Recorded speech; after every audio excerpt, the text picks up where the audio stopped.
Bonjour tout le monde. On est live, donc c'est parti. Je me présente, Nadine Lachance, directrice générale de la Chambre de commerce et d'industrie de Vaudreuil-Soulanges. Donc, on est ici aujourd'hui pour parler de stratégie marketing. Donc, on a pour le webinaire d'aujourd'hui, on a la chance d'avoir comme participantes, en fait, Judith Caillé et Annie Berlinguette de l'agence Gravité Marketing. Donc, avant de débuter, j'aimerais tout simplement remercier les partenaires de la Chambre de commerce qui nous permettent de poursuivre nos opérations. Donc, merci à Desjardins Vaudreuil-Soulanges ainsi que Développement Vaudreuil-Soulanges. Donc, on va débuter dès maintenant. Vous allez pouvoir, en fait, les participants, poser vos questions via le questions et réponses, l'onglet en bas de votre écran ou tout simplement le chat.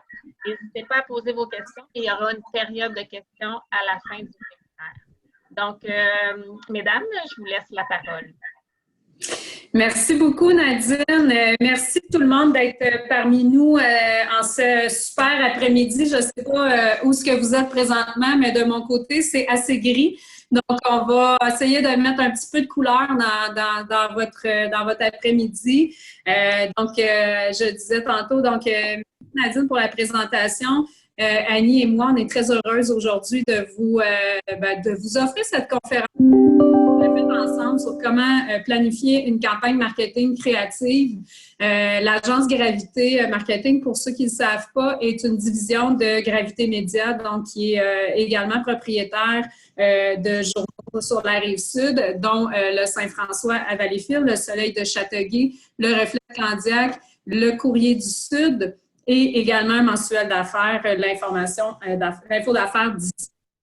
Donc, sans plus tarder, on va rentrer dans le vif du sujet.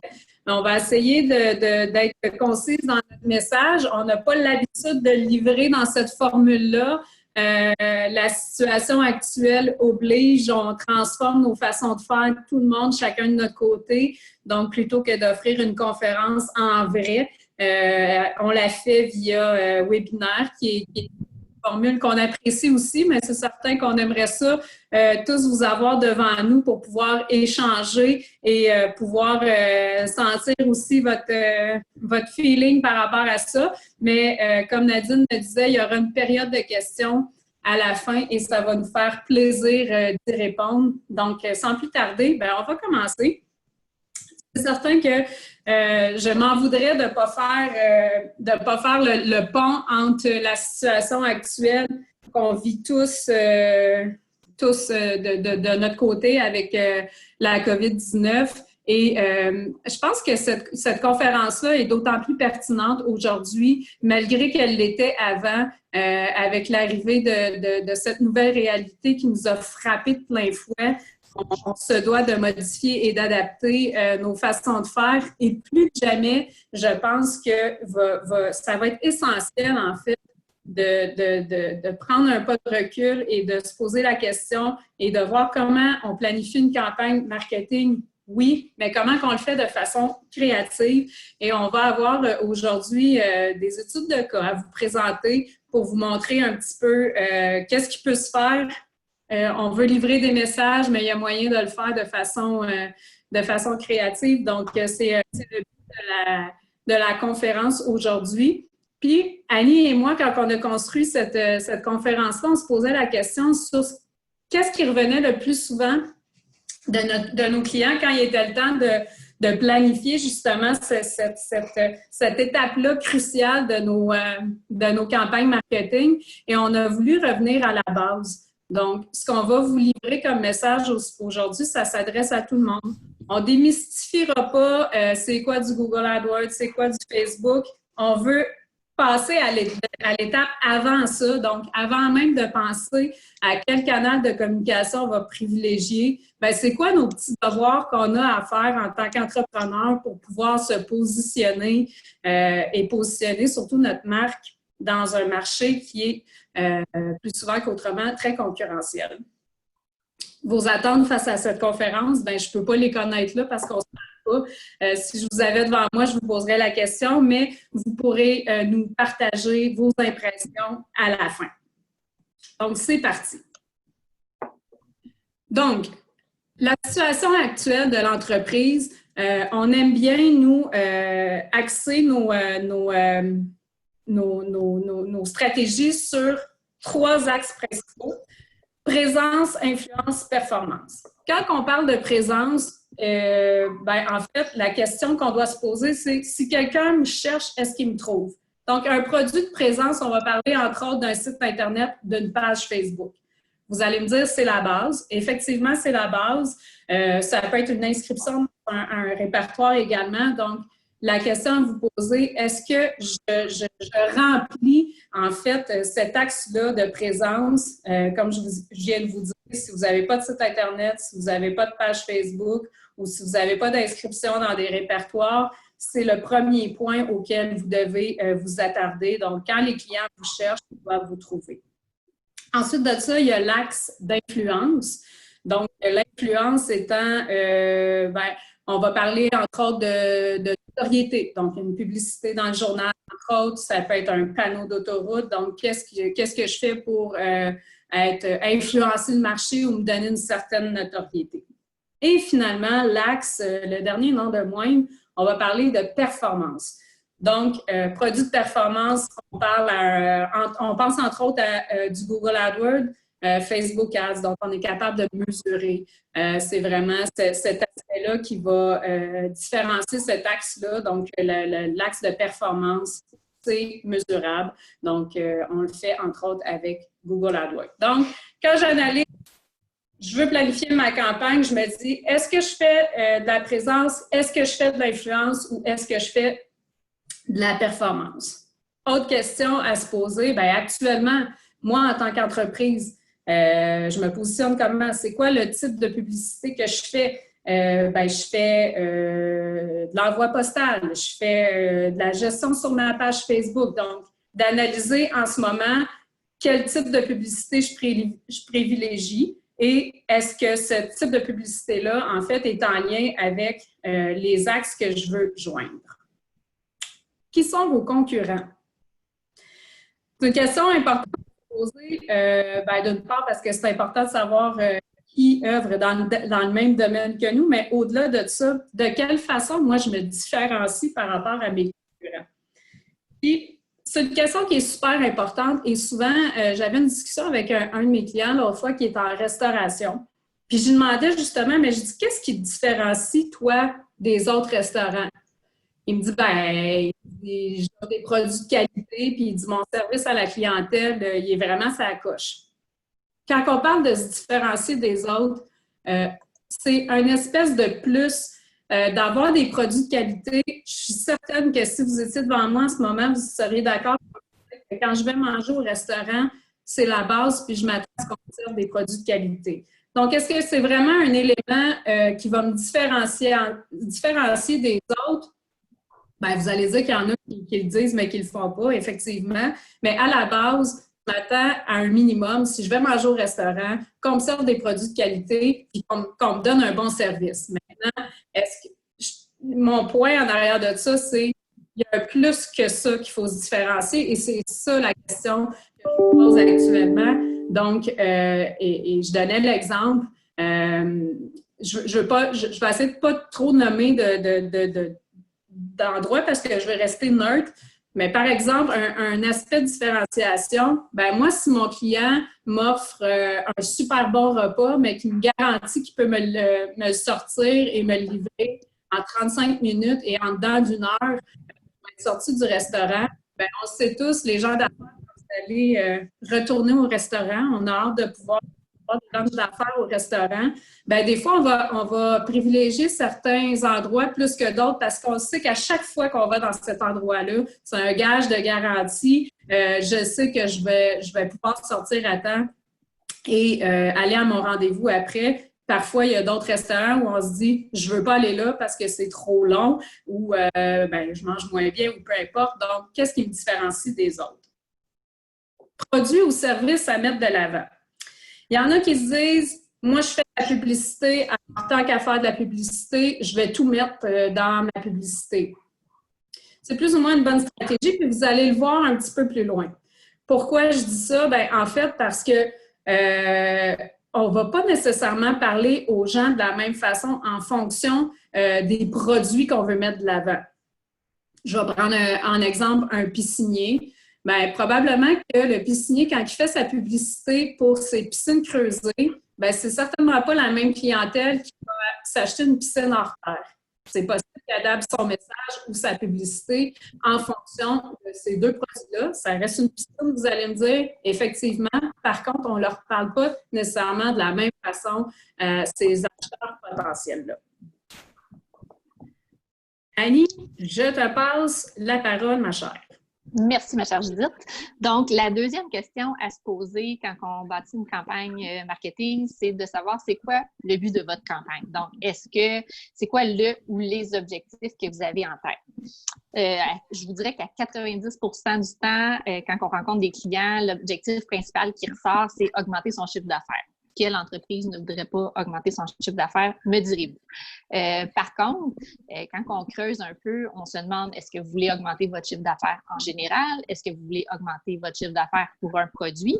Parce que ça peut être bizarre, mais il y a des entreprises, si je reprends un petit peu les pisciniers que Judith a parlé tantôt, si moi, mon client me dit que ces piscines creusées, il y a des réservations qui sont faites pendant les 6 ou 7 prochaines semaines, mais peut-être qu'il ne voudra pas augmenter son chiffre d'affaires pour les piscines creusées, mais par contre, pour les produits chimiques qui vont avec. Donc, c'est important de savoir c'est quoi le but de la campagne. Puis, c'est sûr que ça va découler aussi pour tout le reste qu'on va discuter plus tard. Donc, ça peut être aussi, je fais un lien aussi avec la situation du COVID-19 qu'on vit en ce moment. On le sait, les gens sont beaucoup rivés sur le numérique en ce moment. Donc, ça pourrait être d'augmenter le trafic en ligne. Donc, ou même on se lance dans une boutique en ligne, donc on veut augmenter les ventes via notre site en ligne. Ça peut être aussi d'augmenter le nombre d'appels ou tout simplement d'accroître sa notoriété. Effectivement, Annie, merci beaucoup. Si on poursuit dans la même veine, un autre aspect très important, mais très important. Puis je suis fatigante avec cette slide-là toujours, mais je veux vraiment amener votre attention sur celle-ci. C'est important quand vous allez prévoir votre campagne publicitaire, votre campagne marketing, de penser au budget que vous voulez allouer à celle-ci et surtout la période de la campagne.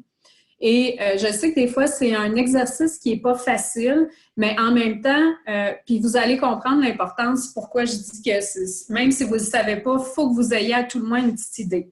Peu importe le budget, que ce soit un budget de 2 000 $ ou un budget de 500 000 $, c'est important d'avoir quand même en tête un certain budget qui va être rattaché à cette campagne-là, pour la simple et unique raison que les options qui vont être possibles pour vous, évidemment, seront les mêmes si vous avez un budget de 2 000 $ et de 500 000 $. Il y a un exemple que j'aime bien donner. Si demain matin, je décide que je fais refaire les armoires de ma cuisine, je vais voir mon professionnel et je lui dis, j'ai besoin d'une soumission, j'aimerais refaire ma cuisine, je veux tout refaire mes armoires. Il va me dire, parfait, Judith, c'est quoi ton budget? Je vais lui dire, je ne sais pas. Mais c'est certain qu'il peut me faire une soumission de 50 000 pour des portes d'armoire, puis il peut m'en faire une de 10 000. C'est la même affaire avec votre campagne marketing. L'idée derrière tout ça, c'est vraiment d'être capable de bien aligner, mais surtout de rendre votre campagne optimale. Encore une fois, je l'ai dit tantôt, peu importe le budget que vous avez, l'idée, c'est de pouvoir maximiser ce budget-là en fonction évidemment de vos besoins, puis en fonction de le respecter, évidemment.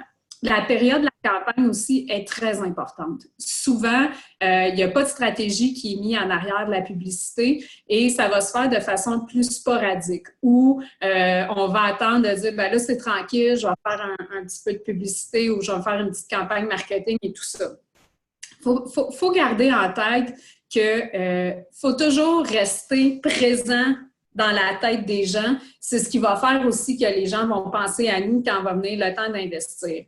En l'établissant d'avance, en se disant j'ai un budget X et tout au long de l'année, évidemment, ça va rendre la campagne encore optimale et ça va vous éviter de toujours être en rattrapage au niveau de votre notoriété. Je vous donne un exemple. Si, par exemple, moi, je vends des barbecues et je fais une vente sous la tente au mois de juin, puis je mets l'ensemble de mon budget marketing pendant cette semaine-là, bien, ça se peut que le consommateur, que son barbecue, lui, c'est au mois d'août qu'il faut qu'il change. Si vous n'êtes plus là, bien, il ne pensera pas nécessairement à vous non plus. Donc, l'idée, c'est de dire, oui, je vais le répartir en fonction de l'achalandage puis en fonction de mes promotions, mais gardez toujours en tête que quand on disparaît de la map, bien, les gens, ils ne pensent plus à nous nécessairement. Puis pendant ce temps-là, bien, probablement que vos compétiteurs, eux, sont encore là.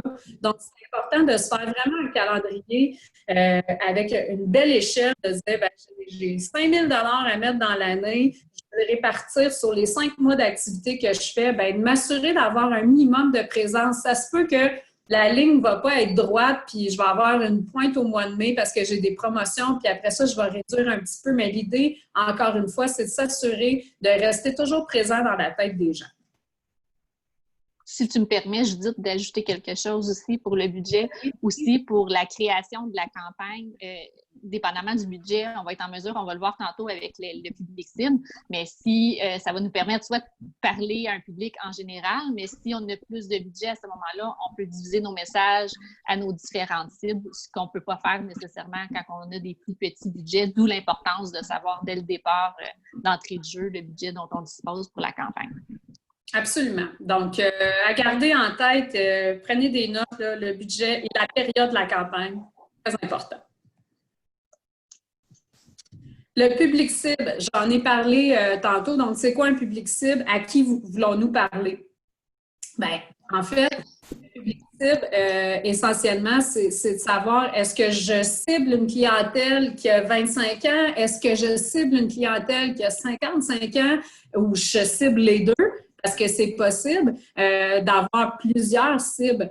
La nuance, c'est que le message risque d'être différent. Si, par exemple, je suis un courtier immobilier et que j'ai des inscriptions pour vendre des condos qui s'adressent essentiellement surtout aux premiers acheteurs, mais j'ai également dans mes inscriptions des maisons plus luxueuses, bien, c'est clair que je ne parle pas à la même clientèle et c'est clair aussi que je ne leur parlerai pas de la même façon.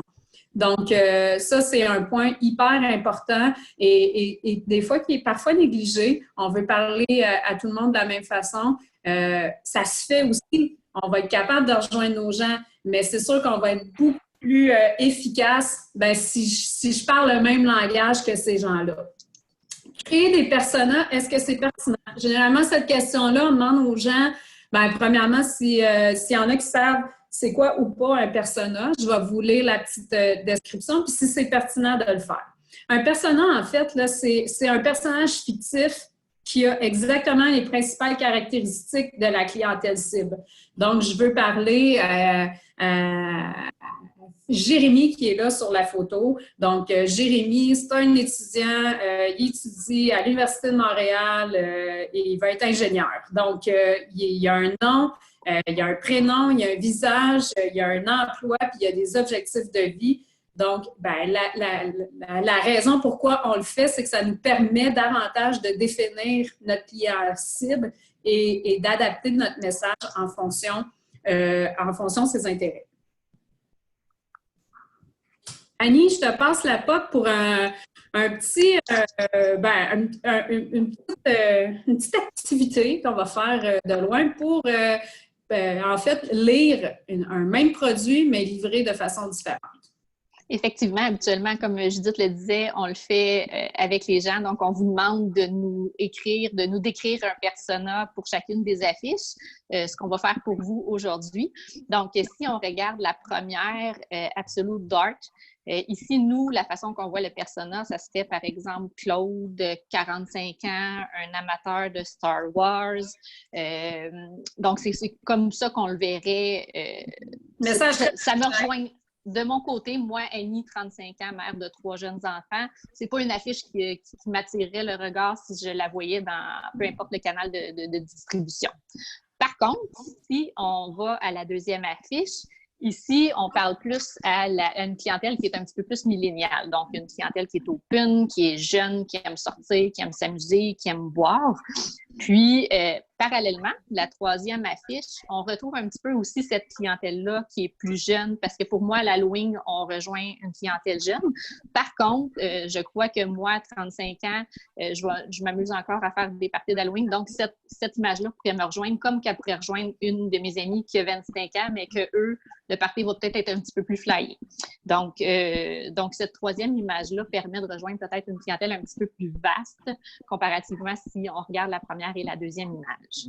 Oui, puis tu sais, ils ont mis un petit effet vert dans la bouteille, là. On pense aux fameux shooters de Jell-O, là, probablement qui sont faits à l'Halloween avec ça. Encore une fois, Annie, tu l'as bien résumé, on parle toujours d'un même produit, c'est de la vodka, c'est de même marque, c'est Absolut Vodka. Par contre, on le décline pour parler à une clientèle complètement différente pour les trois.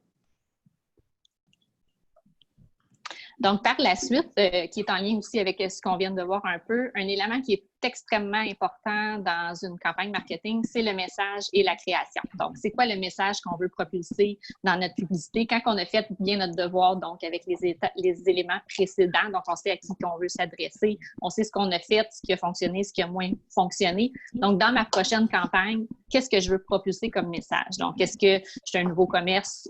Donc, c'est ça que je veux lancer comme message. Est-ce que j'ai un commerce qui existe depuis 25 ans, mais j'ai une nouvelle gamme de produits dont je suis exclusif?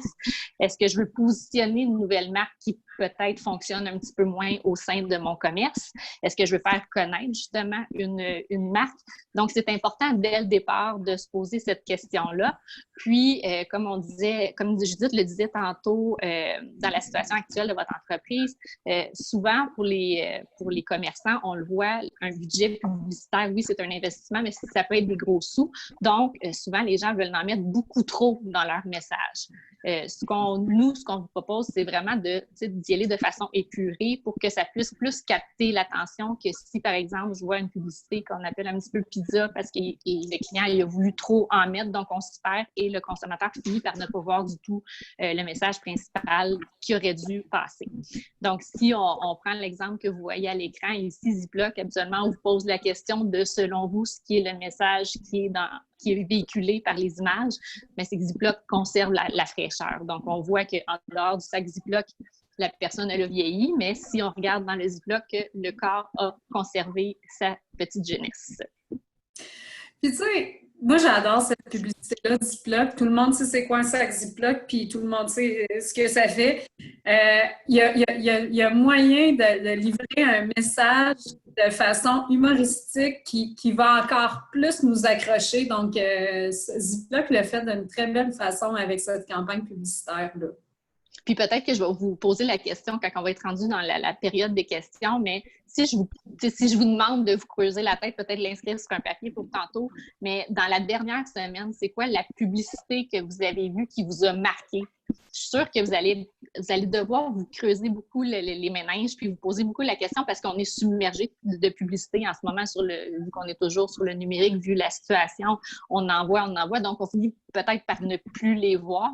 Donc, tu sais, il y en a une qui a capté votre attention parce que justement, elle est un petit peu plus créative que les autres. Peut-être que tantôt, je vous donnerai un petit exemple lors de l'échange de moi, une publicité qui m'a marqué dans la dernière semaine.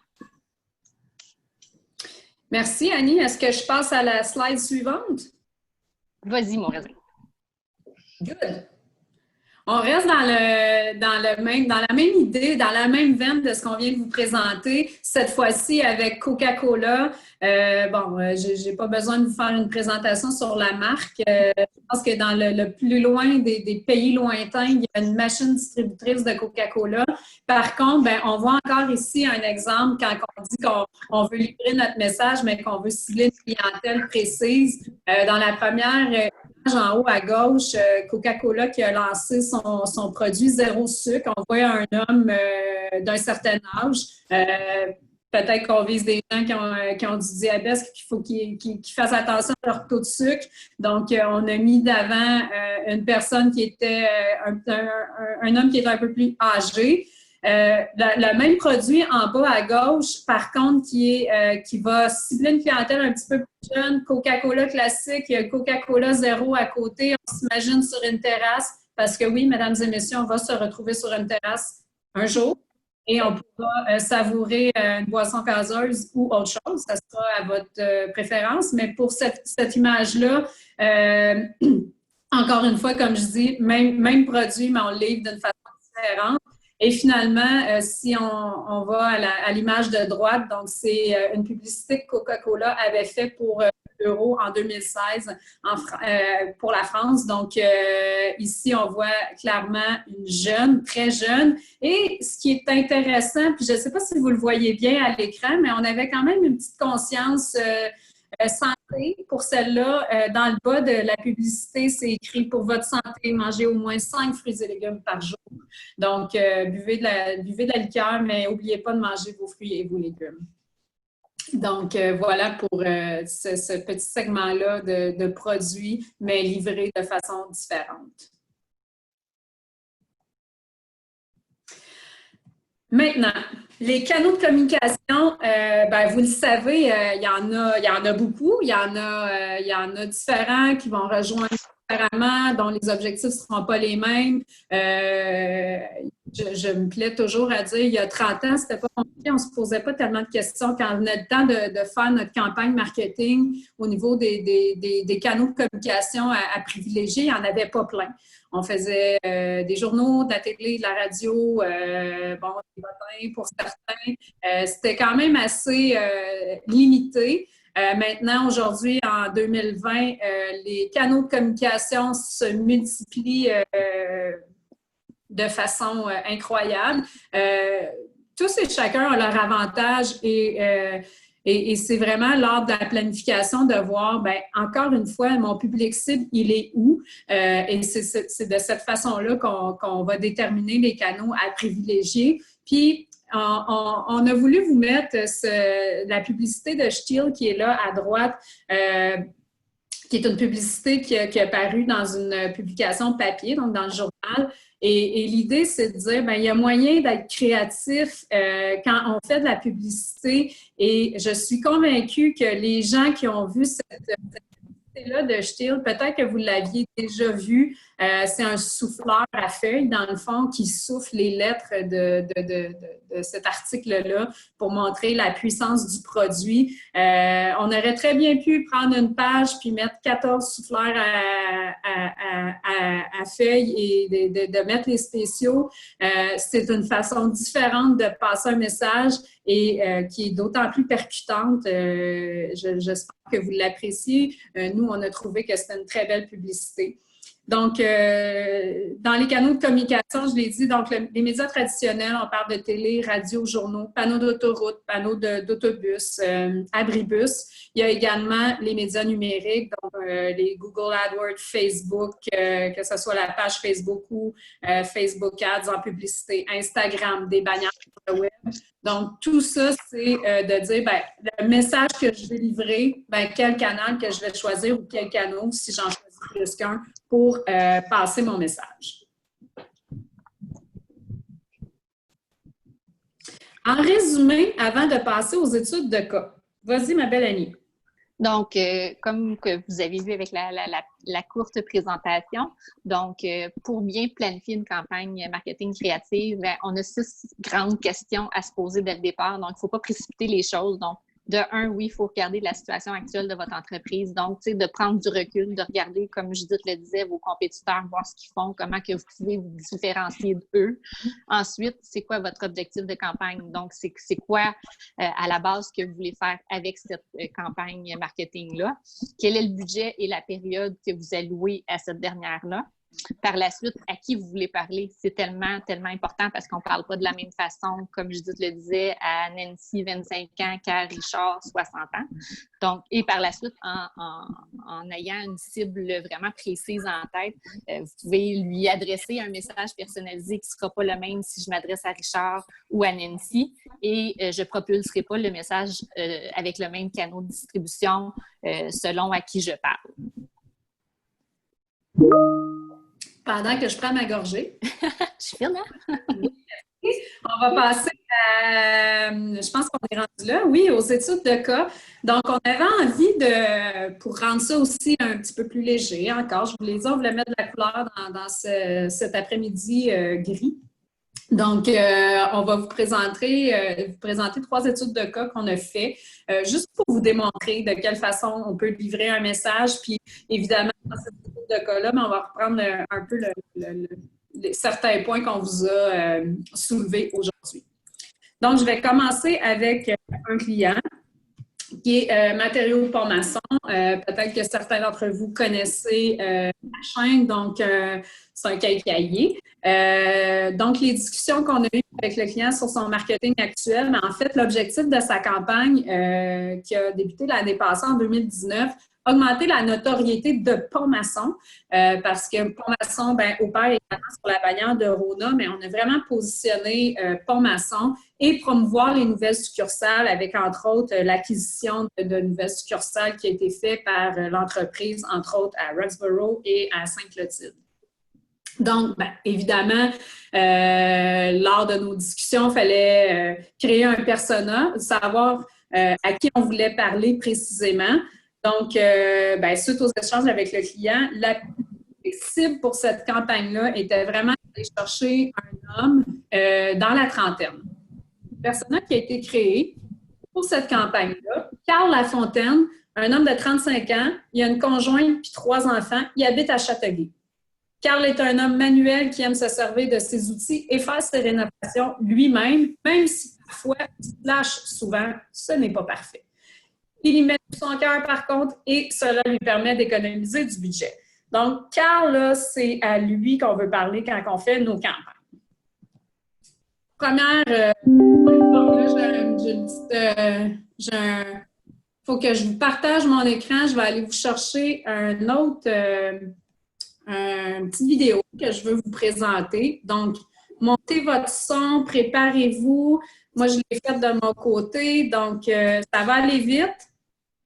Êtes-vous prêts? Annie, es-tu prête? Oui. OK. C'est parti. Oui, on a du contreplaqué. Pas solide au hockey, mais les matériaux, ils connaissent ça. Et du plaqué. Ouch. Donc, voilà pour cette petite vidéo-là que je voulais vous montrer. Peut-être juste apporter, dire que les gens peuvent aller la voir sur YouTube parce que ça laguait un petit peu. Le bruit était un petit peu avant avant le reste. Ah oui, exactement. Donc, le plaquage, c'était fait avant que le gars se fasse plaquer.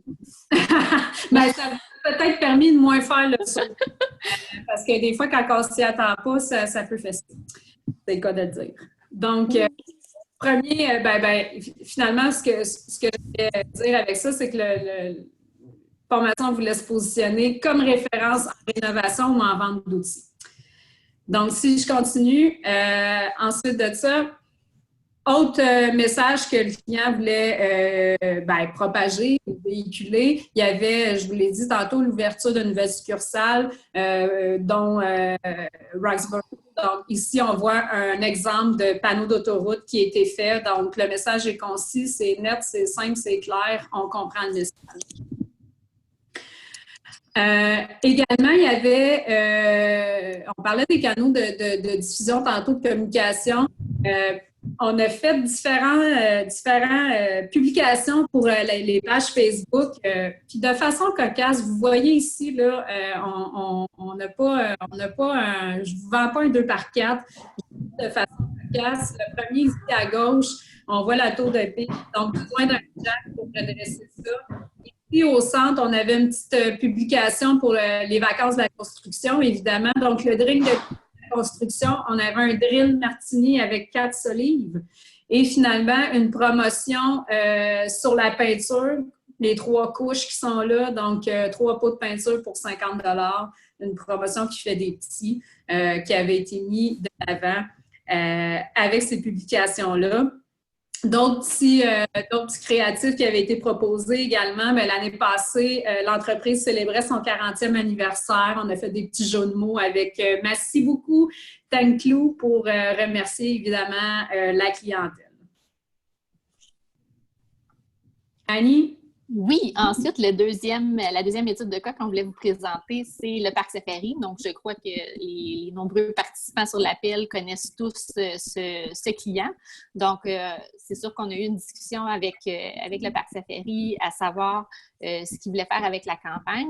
Puis, eux, en creusant, c'est pas une surprise, sans aucune surprise, le zoo de Granby reste son concurrent principal. Donc, comparativement au Parc Safari qui est saisonnier, le zoo de Granby, lui, il est à l'année. Donc, son objectif était d'augmenter le nombre de visiteurs pendant sa saison.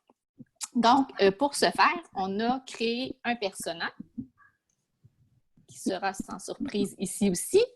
Julie Corriveau, parce que, comme je vous disais, je suis une maman de 3 jeunes enfants, donc c'est moi qui prends en charge souvent les sorties familiales, des fois au grand désespoir du conjoint. Donc, ici, on avait Julie, 32 ans, un conjoint, 2 enfants, habite à Chambly. Donc, pour elle, puis c'est une problématique qu'on voit beaucoup avec le Parc Safari, pour elle, elle est à Chambly, donc ça serait beaucoup moins loin de prendre la 10 et d'aller au zoo de Granby. Par contre, on veut convaincre Julie de faire peut-être un petit peu plus de kilométrage jusqu'à Hemingford, mais de vivre une expérience qui va être inoubliable au Parc Safari et de créer des souvenirs pour toute la famille. Pour ce faire, donc, on a commencé par créer un landing page au client parce que si vous suivez le client sur les réseaux sociaux, il est très, très, très, très présent, puis il lance beaucoup de concours. Par contre, ce qu'il s'est rendu compte, c'est que malgré que parfois ces concours peuvent être partagés à 10 000 fois, c'est qu'il n'amasse pas de données avec ces concours Facebook-là. Donc, ce qu'on lui a proposé, c'est avec le landing page, de lancer ses concours. Donc, à chaque mois, son visuel créatif, il change. Donc, dépendamment du concours qu'on parlait, mais le visuel va être adapté. Donc, là, on ne l'a pas en exemple, mais par exemple, pendant l'Halloween, tout son landing page était couleur noire avec du orange. Donc c'est ça. Donc, la plateforme permettait à ce moment-là de ramasser des courriels que, par la suite, il peut faire de la sollicitation par infolettre. Donc, aussi, ce qui est important, c'est son message à véhiculer, c'était que le Parc Safari, c'est bien plus qu'un zoo, donc il voulait se positionner par rapport à son concurrent. Ici, d'autres créatifs qui avaient été proposés, donc ce que je vous disais tantôt dans le message et la création, d'y aller dans le épuré, dans le message principal, bien, c'est ce qu'on voulait lui proposer ici. Donc, c'est sûr que si vous voyez ces 3 panneaux-là dans une bouche de métro, bien, c'est sûr que ça va vous parler. Vous allez rester surprise devant le visuel.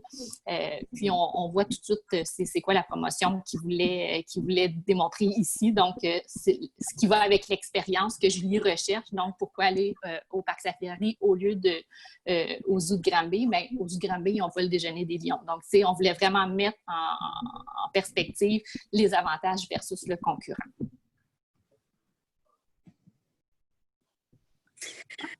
Une autre campagne qu'on a faite, c'est une campagne de notoriété pour la Fondation Anna-Laberge, donc pour l'hôpital Anna-Laberge de Châteauguay. L'idée était très, très précise et très claire que c'est une campagne de 3 ans, en fait, qui a débuté, elle également, en 2019. Donc, campagne avec, d'abord de mettre en valeur le porte-parole José Godet, mais surtout, le thème, c'était oui, soyez le prochain donateur, mais on voulait également axer sur le reflet miroir. Donc, on voulait que les gens se sentent encore plus interpellés lorsque c'était le temps de faire un don. Et on a voulu jouer un petit peu avec cet aspect-là de reflet miroir. Vous le voyez dans la deuxième image, c'est l'habillage des portes d'ascenseur à l'hôpital et au centre de santé des Jardins qui est juste à côté qui offre différents services. Donc, vous voyez, pour la deuxième image, voyez qui recevra votre don. Vous pouvez trouver que ça peut être choquant parce que vous comprendrez que quand on s'approche du cœur, étant donné que le cœur est un miroir, bien évidemment, c'est notre visage qui apparaît. Par contre, il faut juste être réaliste aussi, pas se mettre la tête dans le sable. Il y a des fortes chances dans notre vie qu'on ait recours au service de l'hôpital. Pour que ce soit positif ou négatif, ça peut être pour une naissance, mais ça peut être parce qu'on est malade. L'idée aussi en arrière de ça, comme je dis, c'était de dire, oui, soyez le prochain donateur parce qu'au final, ça peut nous servir également à nous. Façon aussi qu'on voulait plus puncher sur les deux images de droite, donc mettre en valeur différents services qui sont offerts au centre de service, donc la dialyse et l'ophtalmologie que vous voyez aussi à droite.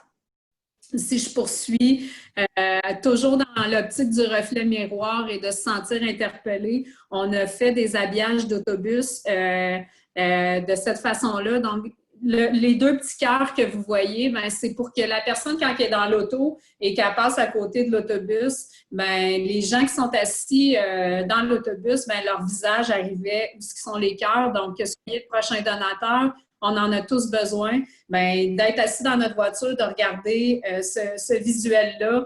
On voyait précisément, concrètement, que c'est des gens qu'on pouvait aider. Donc, c'était encore une fois de rendre le tout encore plus humain.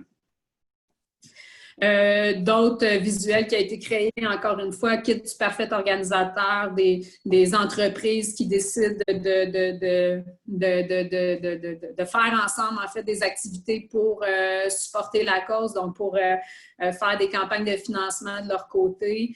Et évidemment, d'autres créatifs ici. On a de la sollicitation postale qui avait été faite. Encore une fois, vous voyez, des couleurs punchées. On veut interpeller les gens avec tout ça. Je suis à 1 minute. Je m'étais dit qu'à 15h09, là, il est 15h09 sur mon ordinateur. Je m'étais dit qu'à 10, il fallait que j'aille fini. Nadine, tu vas être fière de nous. On a respecté notre temps. Maintenant, c'est à notre tour de vous demander vos commentaires, vos questions, vos suggestions, en espérant que vous avez aimé ce que vous avez vu lors de cette présentation-là. Donc, c'est à vous. Nadine et Nathalie. Merci, Judith et Annie. Super efficace comme présentation, droit au but. Moi, j'ai retenu 2 points, puis j'aimerais apporter peut-être une petite question, une première question avant de lancer la balle à nos participants.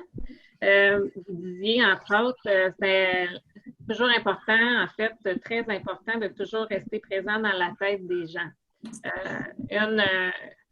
Un des constats présentement, plusieurs entreprises se posent la question, mes produits ou mes services, ça se prête peut-être moins bien en ce moment-ci avec la situation actuelle. Comment tu fais pour rester présent dans la tête des gens quand je ne peux pas vendre mes produits ou mes services? Auriez-vous un petit conseil ou d'une bonne pratique par rapport à ça? C'est une super bonne question, Nadine, en fait. Et oui, il y a plusieurs clients qui se posent cette question-là actuellement. Et effectivement, les gens n'ont pas nécessairement envie toujours de se faire pousser des produits actuellement, mais ils ont envie de savoir que vous êtes là aussi en arrière d'eux. J'ai vu des initiatives qui se sont faites que j'ai trouvé ça formidable.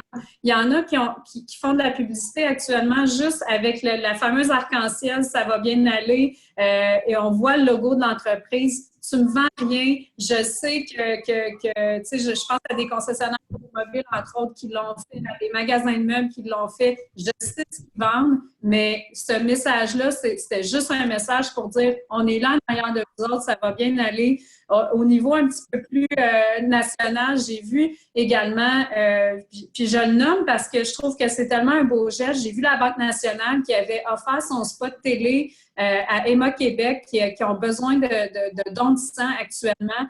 Ils ont offert leur spot publicitaire à Emma Québec pour qu'ils puissent parler aux gens. Donc, je trouve que c'est à grande échelle, mais c'est possible de le faire à plus petite échelle aussi. On a des organismes dans nos régions qui actuellement ont un besoin criant de bénévoles. C'est une autre belle façon de dire, moi, compagnie X, je t'offre cette publicité-là pour que tu puisses annoncer tes services parce que c'est ma façon à moi d'encourager puis de redonner dans cette situation-là. Donc, oui, plus que jamais, il y a moyen d'être créatif. Puis, je pense qu'actuellement, là, les gens ont envie de se faire pousser du contenu un petit peu plus humain aussi, de juste d'être présent.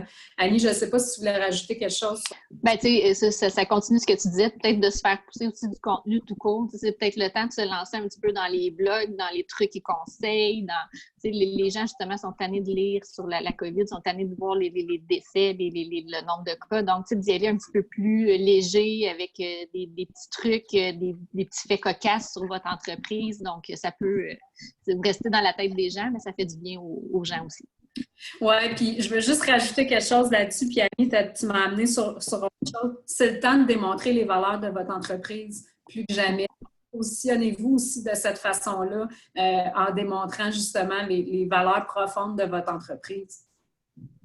Merci. Je pense que ça répond quand même à des questionnements parce qu'on a eu plusieurs discussions, puis il y en a qui étaient mal à l'aise de pousser des produits et des services, mais je pense qu'il y a moyen de communiquer sans pousser un produit et un service, mais communiquer sur ses valeurs, sur sa culture d'entreprise, avoir le côté plus humain en cette période-ci, je pense que c'est important encore. Et tu sais, dites-vous que par la bande, vous poussez vos produits en faisant ça aussi.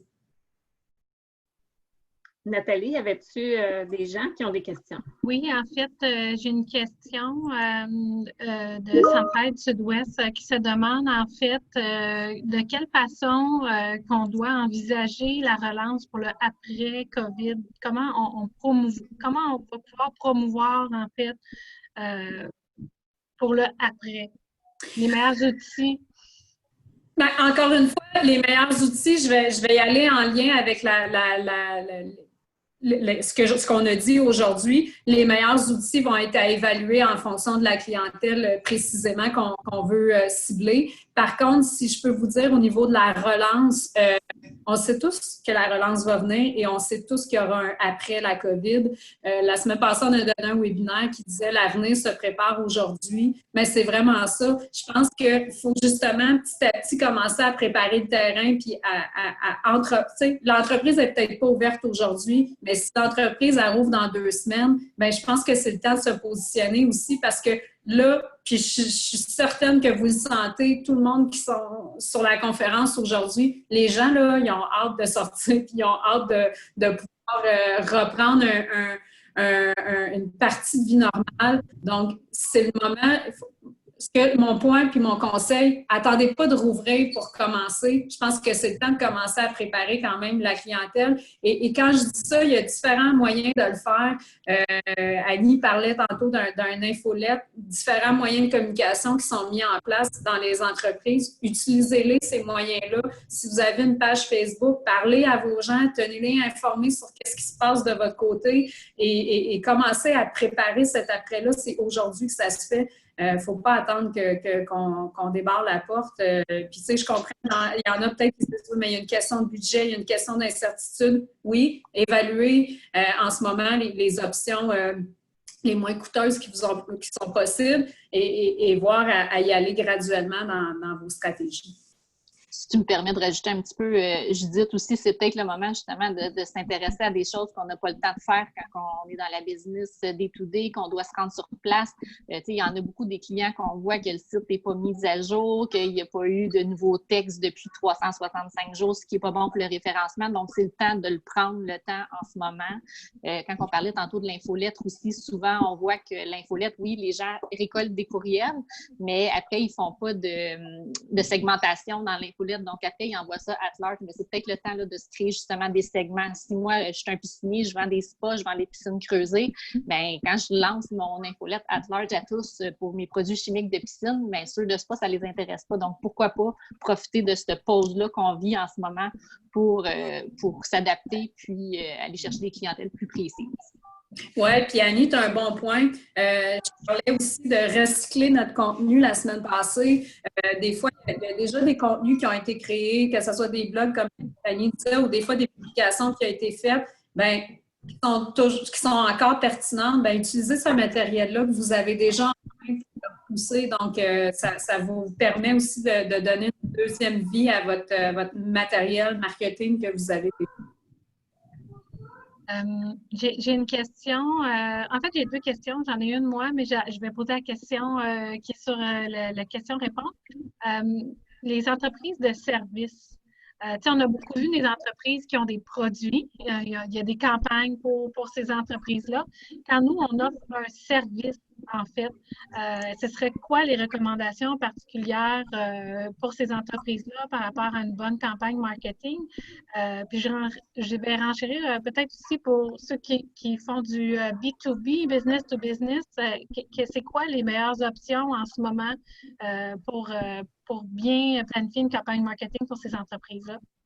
Mais la question est vaste quand même parce que c'est certain que nous, quand je vais analyser, si je prends l'entreprise de service, je vais commencer avec celle-là.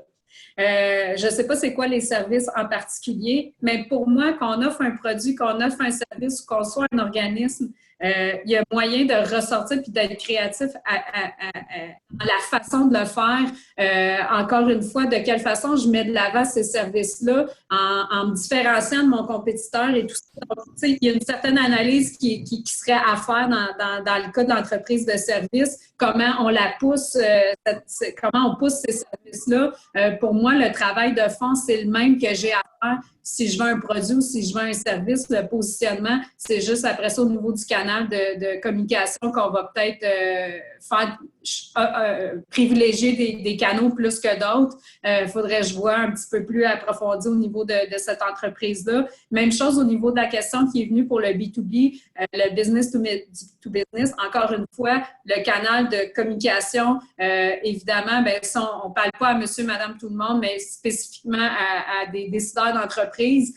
On va adapter le message en fonction de ceux-là en misant justement sur la différenciation. C'est au niveau du canal au niveau du canal de communication que ça va changer. Mais encore une fois, c'est pas parce qu'on ne parle pas monsieur et madame tout le monde qu'on se doit d'être plus classique dans notre approche. Tout le monde doit se différencier actuellement, peu importe le produit ou le service qu'on met de l'avant. Je ne sais pas si ça répond à la question. Je ne sais pas. J'espère que ça répond à la question. Moi, ça répond à la mienne. J'espère que ça répond à la question de Lorraine. Peut-être nous l'écrire dans les questions et réponses si ça répond bien à la question. J'ai une autre question de Michel. Donc, je vais vous trouver, Michel. Je vais vous laisser la parole si vous êtes à l'aise. Je vais trouver dans les participants. Donc, je vais allumer votre micro si vous désirez poser votre question. Michel. Oui, bonjour. Est-ce que vous m'entendez? Oui, on vous entend. Bonjour, Michel. Bonjour. Bonjour. En fait, de façon générale, je voulais savoir, le brainstorming pour trouver l'idée créative d'une campagne, ça prend environ combien de temps? Ça se fait relativement bien, je vous dirais, si je parle pour nous, là. Étant donné que c'est nous qui est là, puis c'est nous qui parlons, on va parler pour nous. Moi, je vous dirais un coup, tout est une question tu sais, je dis souvent, on fait une rencontre découverte pour aller chercher les besoins du client. Puis la base des brainstorms pour nous, c'est de poser les bonnes questions et d'arriver préparé à cette première rencontre-là qui est cruciale. Après ça, on se fait un brainstorm d'équipe, nous autres ensemble, puis généralement, à ce stade-là, on est prêt à partir après avec les clients. Annie, je ne sais pas si Annie est toute excitée, je vais s'en sourire juste ici parce que c'est la portion de notre travail qu'elle aime le plus. Exactement. Ça, c'est de la portion qui nous stimule le plus, le brainstorming, puis présenter le tout au client après, puis avoir le pouls du client de face habituellement. Là. Mais c'est ça, Michel, ça se fait, tu sais, j'allais dire, ça se fait relativement rapidement dans le sens où, tu sais, la première rencontre découverte où c'est le client qui nous parle puis qui nous dit ce qu'il veut et tout ça. Après ça, nous, on va faire nos devoirs en arrière, on se fait un brainstorm d'équipe puis on arrive avec des idées après cette rencontre-là. Donc, ça se fait relativement rapidement. Je faisais ça comme ça. Parfait, merci. Ça fait plaisir. C'est une question de pratique aussi, je pense, pour lancer des idées. Tu sais, des fois, on se dit on n'est pas professionnel, là, on n'est pas créatif. Souvent, on se dit ça, j'ai pas d'idée, je ne suis pas créative. Mais je pense qu'il faut se donner la chance de faire l'exercice. Hein? Puis, il y a différentes techniques là, de brainstorm aussi pour aller chercher des idées. C'est pas juste donner aux professionnels. Là. Vraiment pas. Puis, en fait, moi, je vous dirais... Puis on aime beaucoup, chez Gravité, en tout cas, c'est notre philosophie, puis c'est de cette façon-là qu'on parle. Tous nos clients, c'est nos partenaires parce qu'on a le même but commun. L'idée, c'est qu'on met nos idées ensemble, on les fait naître finalement, mais c'est pas vrai que les idées nécessairement vont venir juste de notre côté. Des fois, c'est difficile pour quelqu'un qui n'est pas créatif d'emblée ou qui pense qu'il n'est pas créatif de mettre ses idées en action. Puis nous, c'est à ça qu'on sert finalement, c'est de prendre cette petite partielle-là puis de mettre le feu d'artifice autour. C'est vraiment, ça, c'est notre job à nous. Mais tu sais, puis tu l'as dit, Nadine, des fois, les clients pensent qu'ils ne sont pas créatifs. On a des clients qui sont extrêmement créatifs. C'est juste qu'ils ne savent pas par où commencer ou ils ne savent pas comment de mettre tous nos cerveaux ensemble, mais ça amène sur des super beaux projets. Puis je pense que les projets qu'on vous a présentés aujourd'hui, c'est le parfait exemple de ce que tu viens de poser comme question, Nadine, parce que c'est vraiment des trucs des stratégies qui ont été élaborées avec les clients. Donc, on a pris le meilleur de tout le monde, puis on a mis ça ensemble, puis ça a donné des campagnes super créatives. Donc, oui, les gens, non seulement c'est des gens d'affaires, des entrepreneurs créatifs, mais qui l'ont. Donc, c'est le fun de travailler dans un partenariat. Il faut juste avoir confiance. Nathalie, est-ce qu'il y avait d'autres questions? Oui, en fait, j'ai une question de Brian qui se demande pour les professionnels qui ne sont pas nécessairement dans le domaine marketing, mais qui veulent approfondir leurs connaissances, recommandez-vous des formations? Il y a beaucoup de formations qui se donnent. Est-ce que j'en ai une en particulier à recommander? J'en ai pas qui me viennent en tête parce que j'essaie. Moi, je suis une personne qui lit beaucoup, donc je puise mes sources un petit peu partout. L'avantage en plus qu'on a actuellement, c'est qu'il y a énormément de contenu qui est diffusé un peu partout. Mais sinon, au pire, ce qu'on peut faire, je me souviens plus c'est Nathalie ou Nadine qui m'a posé cette question-là, peut-être me fournir le courriel de Brian et je pourrais le diriger vers quelques liens que moi, j'aime bien suivre. Ça sera à Brian de voir si on a les mêmes goûts, mais il y en a énormément. Annie, je ne sais pas, toi, de ton côté, si tu veux en nommer précisément. Ben moi, je sais, quand je cherche à me faire, quand j'aime aller voir justement des campagnes qui sont créatives et autres que nos créations, j'aime beaucoup Pinterest. C'est un site on écrit Creative Ads, puis il y a des choses super qui ressortent de ça. Donc, tu sais, des fois, ça nous aide à nous stimuler un petit peu la créativité. Ouais. Peut-être juste pour Brian, parce que je veux bien le cibler, peut-être juste précisément quel type de sujet marketing qui l'interpelle. On va fournir, j'ai le courriel de Brian, mais j'avais le courriel des participants, donc on va les fournir. Vous allez avoir de toute manière l'enregistrement qui va vous être envoyé du webinaire. Et puis, avec les coordonnées là, de Judith et de Annie. J'ai peut-être une petite question, moi, sur, en fait, les personas, quand on s'adresse à plusieurs personnes, vous en avez parlé au début de la présentation. Si notre public est vraiment très, très vaste, je voyais qu'on scindait les personas. Est-ce que c'est mieux d'essayer de cibler un en particulier, vraiment, on va dire, s'acharner sur ce public-là, ou quand on a vraiment une variété de publics, quand on scinde les personas, comment on cible bien, en fait, où est-ce qu'on va publiciser, là? Les différents canaux de communication, on les choisit vraiment en fonction des personas ou... Oui, en fait, c'est une super bonne question parce qu'effectivement, il y a certains domaines, que ce soit des services ou des produits, qui touchent vraiment à des personas qui sont vastes. Quand je dis vaste, c'est qu'il peut toucher autant le 23 ans que le 75 ans. Donc, puis à travers ça, il y a peut-être 4, 5, 6 personas qu'on est capable d'aller choisir. L'idée en arrière des personas, c'est vraiment, pour moi, c'est un exercice de réflexion de dire, ça se peut qu'il y a un message qu'on est capable de pousser à plus qu'un persona à la fois. Mais pour moi, c'est l'exercice de base de dire, OK, ben moi, j'en ai 6 personas, par exemple, de tel à tel âge. Mais oui, il est possible, Nathalie, que pour 2 groupes, on puisse pousser le même message, ou 3 groupes, on puisse pousser le même message. Il y a possibilité de les combiner, mais je pense que c'est le draft, là, si je peux dire ça comme c'est la base, de dire, ben ça, c'est mes groupes, et mon message, ou mes messages, souvent, parce qu'il y en a plus qu'un, sont les suivants. Ben là, c'est d'essayer de voir comment on peut positionner ça, tout le monde ensemble. Donc, ça ne veut pas nécessairement dire que parce qu'on a 6 groupes, qu'on doit faire 6 messages. Merci, Judith. Puis peut-être une autre question aussi, une petite question sur les canaux de communication. On a l'impression de ce temps-ci, en fait, que c'est un peu comme un coup d'épée dans l'eau si on choisit un média plus traditionnel. Est-ce qu'on devrait privilégier les médias numériques plutôt que les médias traditionnels ou c'est important d'avoir une présence dans les deux?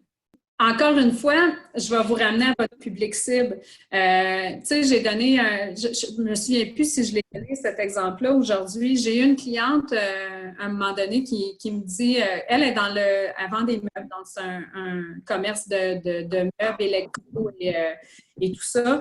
Et elle me dit, bon, là, et elle faisait, publicité plus traditionnelle, puis du numérique également. Donc, elle avait son produit présence, performance et influence qu'on parlait tantôt. Et elle me dit, ben là, Judith, je vais plus me concentrer sur le numérique pour mes prochaines campagnes. Je dis, parfait, pas de problème, on va analyser tout ça. Elle me dit, je veux surtout faire du Instagram.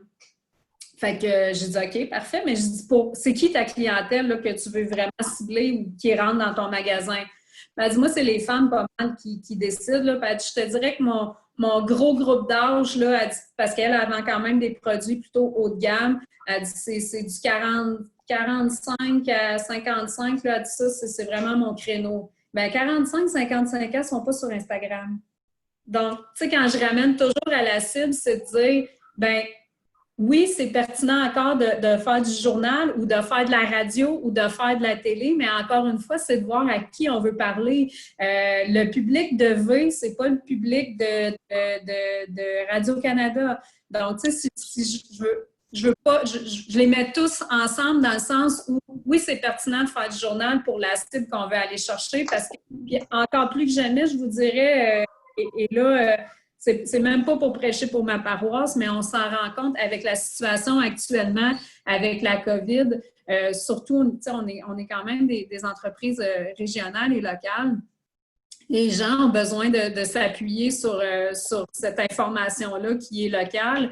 Oui, ça peut être via du papier, mais ça peut être via des plateformes web aussi. Mais encore une fois, on ne parlera pas au même monde. Donc, si on veut cibler une clientèle un petit peu plus jeune qui va consulter des sites d'information, on va leur pousser de la bannière. Mais si on veut aller parler quand même à Chantal, qui a 47 ans, puis que c'est elle qui va l'acheter, le beau divan en cuir, là, elle lit son journal en ce moment. Donc, c'est vraiment, encore une fois, de l'analyser. Mais est-ce que Léa, 22 ans, est dans le journal? La réponse, c'est non.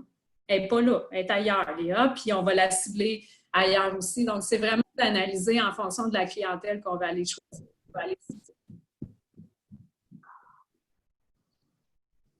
Merci. Pour l'instant, je ne vois pas d'autres questions rentrer. Donc, je vous laisserai probablement faire le mot de la fin, Nadine. Bien, en fait, je remercie en fait nos deux intervenantes, Judith et Annie. Merci de votre présentation. Pour les participants qui sont là, qui sont sur la ligne là, pour le webinaire, en fait, si jamais vous avez des questions plus pointues, n'hésitez pas. Là, on va vous envoyer les coordonnées de Judith et Annie. Comme ça, vous pourrez aussi leur poser des questions en lien avec le webinaire qui a été présenté. Dans les prochaines semaines, là, je sais qu'il y a des gens qui ont beaucoup des questions particulières, peut-être plus pointues au niveau des stratégies à utiliser. On verra si on présentera quelque chose de plus poussé au niveau des stratégies. Mais aujourd'hui, ce qu'on voulait faire, c'est vraiment revenir à la base et de l'importance de la communication, de la présence. Puis après ça, on pourra pousser plus loin d'autres stratégies. Donc, Bien, écoutez, merci beaucoup. Merci à vous deux. Merci aux participants d'avoir été présents. Suivez le Facebook de la Chambre de commerce. L'enfant qui vient de crier. Excusez, c'est mon enfant, c'était ma crainte. Donc, on va poursuivre, nous, les webinaires gratuits avec les partenaires du milieu. Donc, n'hésitez pas aussi si vous avez des suggestions, vous avez des questions, vous avez des sujets que vous voulez qu'on approfondisse. On est là pour vous servir. Donc, merci encore une fois. Je vous souhaite une bonne fin de journée et on se revoit pour un prochain webinaire. Merci. Merci tout le monde. Merci. Merci. Au revoir. À bientôt. Bye bye. Bye bye. Oh.